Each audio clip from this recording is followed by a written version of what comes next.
do have some unusual things growing in these gardens, so I'm gonna show you those as well. Hi everyone, welcome back to my garden. We're out the front in my front yard veggie patch, my raised garden beds, and today we're going to do a bit of a garden tour.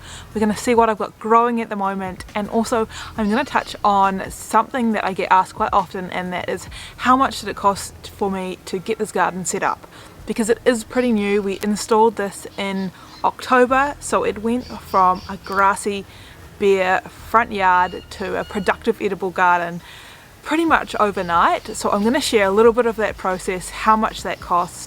We're also going to talk about what I'm currently picking and eating from this garden, and I'm going to share with you my citrus harvest, which I actually did harvest for this video when I tried to film it the first time around, but my audio broke and I can't exactly re-pick the citrus I already picked, so I'm going to chuck that in and I'm going to share that with you. Alright, so we may as well just jump straight into it and talk about how much it cost me to create these gardens from scratch.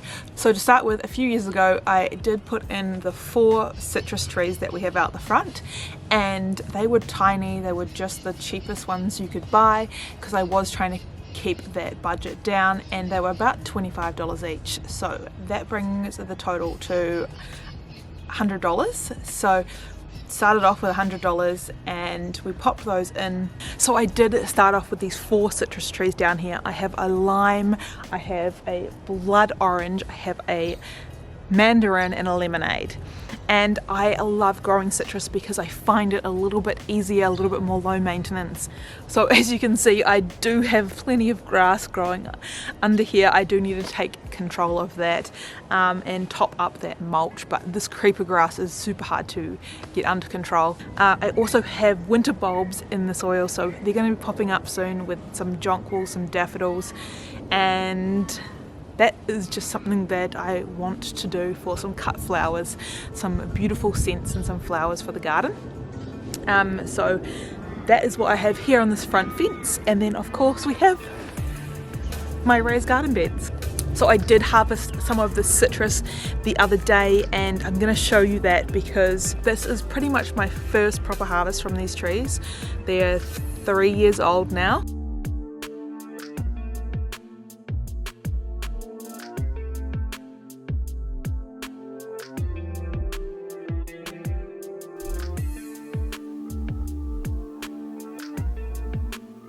And the blood oranges aren't quite ready yet because I'm waiting for them to go really blush on the outside so that I know that there's going to be something exciting inside.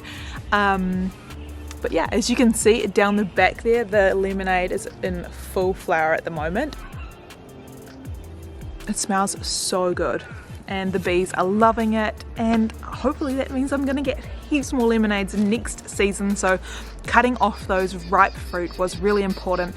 1, because we're getting a lot more rain and I don't want my fruit to split, and 2, because the tree is now producing a whole lot of flowers, so I want to relieve some of that pressure by taking off those ripe fruits, and I can eat them.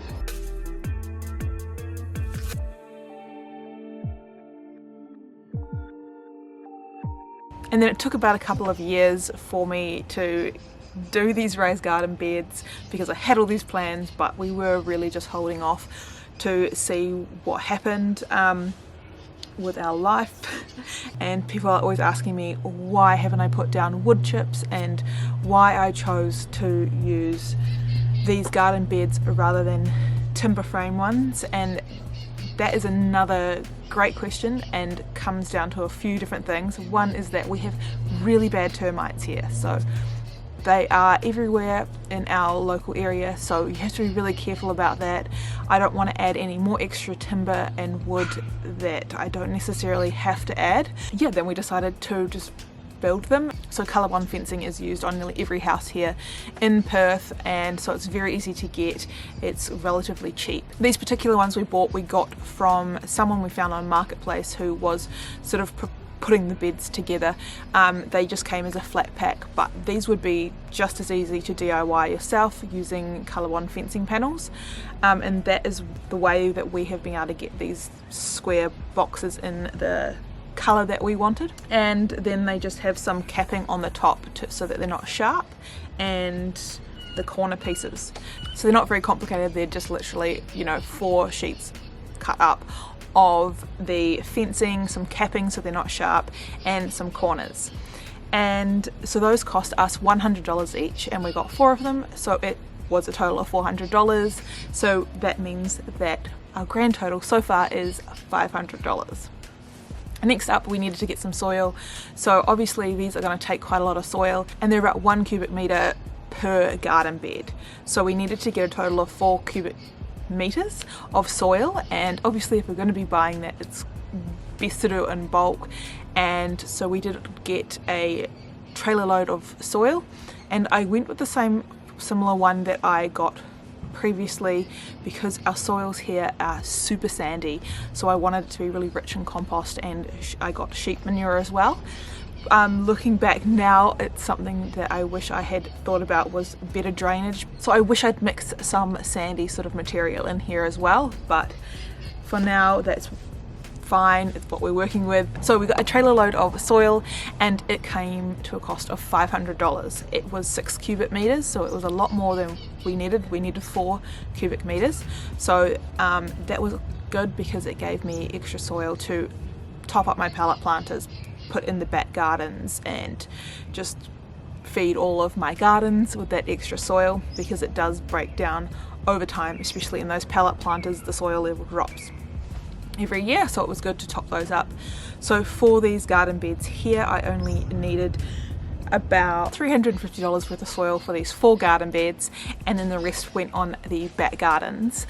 And I know I get a lot of questions about where to buy soil, so I'm not going to recommend anything that unless I'm 100% happy with, so I'm not going to recommend that soil. So we've got our garden beds, we've got our soil. Next up, I needed to get some mulch, and I just got a bale of the pea straw mulch, which was $10 for the bale, and that did all of this garden. I don't think I needed any extra, so that is $10, so we can add that onto the total.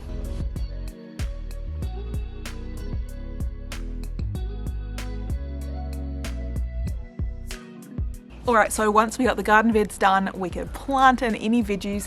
This was at the end of October, the start of November, so we were about to head right into a summer, and summer here in Perth is extremely hot and extremely dry. So it was actually really important for me to get some shade up for these garden beds, otherwise they were just going to die straight away. So we bought these stick things that you can see. The frames, those are Jarrah hardwood timber stakes, and those cost us I think $1 each, and we got I think around 50 of them. So there's one on each side going up, and then there's braces, and there's also the frame around the top, and there's a brace across the top as well, and a few extra ones to secure the shade cloth on. So that was a total of $50 for these Jarrah stakes.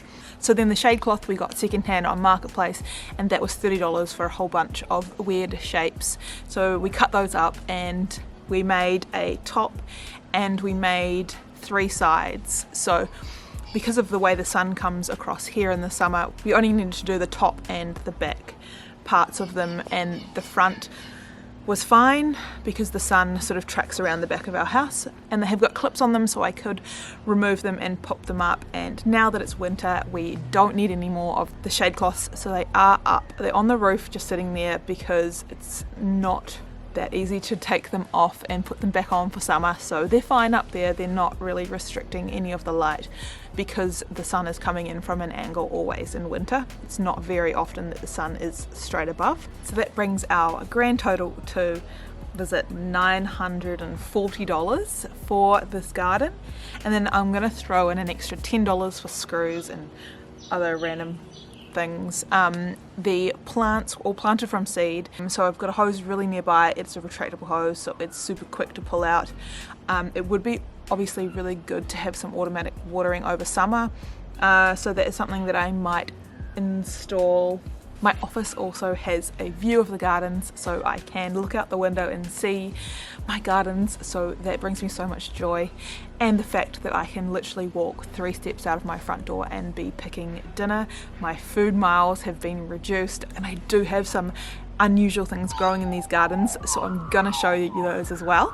Alright, so let's take a look at what I've got growing in these 4 garden beds and what I've been harvesting for meals. Okay, so first up in this garden bed, everything I've planted all mixed in together, so there's not one set row of anything or one bed of anything. It's definitely all a mix, and that is how I like my gardens. I like the diversity. I like lots of different insects and bees, and I just like the way that it looks a little bit wild and lush. So there is a little bit of method to my madness, and that is stacking with different layers of height and time to get the most out of these small spaces. So in here I have got some beetroots, I've got some chives, there's a kale. In the corner here I've got a pepino. This one here is a purple cauliflower. Under there's a poppy. In the middle of the garden bed here I have some rainbow chard and some bok choy. And then this big one down the end here is the basil, which is still hanging on from one of my summer crops. The bees are loving it, so I don't want to pull it out. I'm going to save some of the seeds. I'm still harvesting the basil. I can make pesto, all the things. Yeah. Now further down the end of the bed, so down this end of the bed we've got another cauliflower. There's some edible flowers, some calendula in here, more beetroot over here. There's some more beetroot, and you can't really see it. In the corner here I have a hollyhock. So the hollyhock is an edible flower, and it's going to grow really tall. I went to speak over the birds, the crows. Anyway, in the corner here I have a hollyhock, and that is an edible flower. It's going to grow really tall and quite big, so I have put it in the corner. That way it's not going to impose on too much space, and it's going to grow up quite tall to attract all those bees into my garden. It's sort of going to be like a flag, like, hello, I'm here, come, bees come visit. So, ooh, is it going to rain? Now it's going to rain. We better hurry. And over this side of the garden bed I've got some New Zealand yams, which are also called ochre. So this is the first time I'm growing these, and I'm excited to try those out. I don't know. Yeah, I think that's some more rainbow chard. Got some kale, some other little seeds popping up. I did just plant a whole bunch of random seeds in here, so there will be some more seeds popping up. So that's pretty much this garden bed. And now behind me over here, this one is probably my favorite at the moment, and that's because it's looking super lush. It's got this beautiful yellow rainbow chard. The garden is very full at the moment, this one, so it's my favorite, and I have different favorite ones all the time, depending on how wild they look. I think that really is why I like them. So this one I harvested quite a lot for on my live cooking garden to plate the other day, and so there's some gaps now, so I do need to plant some more things in those gaps. So in this garden bed I have this wild cherry tomato, which has self-seeded from the summer cherry tomatoes I had in here. I've also got some watermelon radish, which we harvested the other day. Some more basil here in the middle, the purple basil. Down here we've got some sweet potato. There's some bok choy, some more bok choy. Then we've got the purple cabbage. The purple cauliflower over here again. So we've got the purple cauliflower. We've got some peas along the back here that I'm going to put a trellis up for this. So we'll get some peas growing here.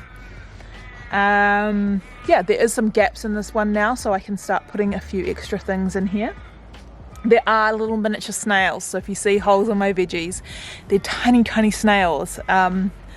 So I do need to give these garden beds a little bit of love and see if I can get rid of some of those snails. And then this garden bed over here, this one is a little bit more on the empty side. We've got a massive rocket here in the corner, some pansies, edible flowers. We've got some beautiful purple bok choy. These are Egyptian walking onions, which is the first time I'm growing those. Those are a perennial onion, so I'm excited to try those out. Some chives down here. We've also got some more purple bok choy and another one there, some more little random things. I think there's some more rainbow chive that's going to grow quite big up in here, take up that space. And then down here we've got some more radishes. There's a big pile of radishes in here and we harvested quite a lot of these, so I do want to plant some more radishes because these will all be ready to be picked soon. This is a little poppy, so I can't wait to have some beautiful poppies.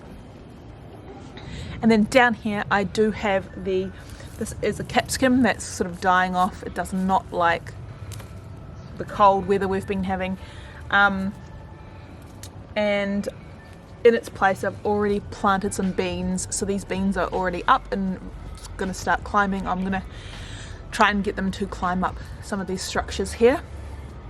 I might need to put some ties across or something like that, but yeah, hopefully I'll have some beans on the verticals here on the end of the garden bed. And then this one over here, lucky last, you can see my little sleeping dog in the office. So this garden bed here, this one is definitely the slower of my 4 garden beds, and that is because it does get the least amount of sunlight. So it is something for me to note down that in winter this one is going to be a little bit slower. So we have all similar stuff in here. There's some calendula, some edible flowers, also got some peas along the back here. We've got a purple cauliflower, we've got, I actually don't know what that is, I think that's beetroot. Purple bok choy, kale, I've got some thyme, I've got more pansies and some silver beet. And then behind me here is a whole row of sweet potato, and then we've got, that is a yellow guava, and I have planted some things randomly in here that will start popping up, like some silver beet, hollyhock, poppy, and the sweet potato is getting smashed by the bugs, but it's the end of the season for the sweet potato, so I'm not too worried. It's mainly grasshoppers and some little snails as well, so it's not really going to affect my harvest. They're just eating some holes out of the leaves, so I will be harvesting the sweet potato soon. Hopefully there'll be plenty of sweet potatoes in there. And if you are inspired by my garden and you want to build some more garden beds or extend your growing area, then please leave me a comment below that says, wow, I'm so inspired. I would love to know, and also let me know what you're inspired to start, and I will see you back for another video.